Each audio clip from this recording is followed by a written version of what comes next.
राक्षस हो। প্রভাস ও সঞ্জয় দত্ত অভিনীত নতুন সিনেমা দ্য রাজা সাব মুক্তিকে ঘিরে ভারত জুড়ে তৈরি হয়েছে তুমুল উত্তেজনা। মুক্তির আগে সিনেমাটি নিয়ে আলোচনার কেন্দ্রে উঠে এসেছেন প্রভাসের ভক্তরা, কখনো উচ্ছ্বাসে আবার কখনো বিতর্কে। এর আগে আলোচনায় আসে এক অদ্ভুত ঘটনা। প্রভাসের কিছু ভক্ত সিনেমা হলের ভেতরে কুমির নিয়ে প্রবেশ করেন, তবে পরে অবশ্য জানা যায় সেগুলো জ্যান্ত নয়, বরং কুমিরের ডামি। ভক্তদের দাবি, সিনেমায় প্রভাসের সঙ্গে কুমিরের লড়াইয়ের দৃশ্য থাকায় প্রতীকীভাবে তারা এমন কাণ্ড ঘটান।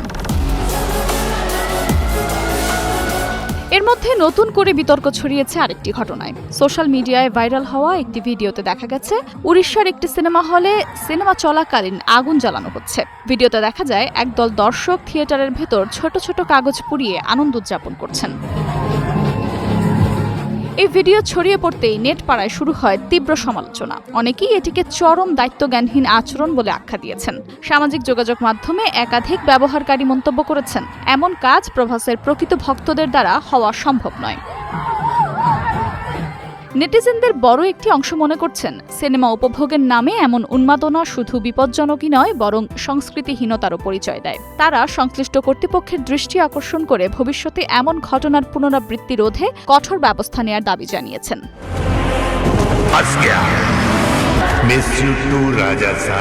এসব বিতর্কের মাঝেও বক্স অফিসে দারুণ সূচনা করেছে সিনেমাটি। নেতিবাচক রিভিউ সত্ত্বেও মুক্তির প্রথম দিনেই বিশ্বজুড়ে দ্য রাজা সাব আয় করেছে 100 কোটি রুপির বেশি। Afroza Moutushi, star news.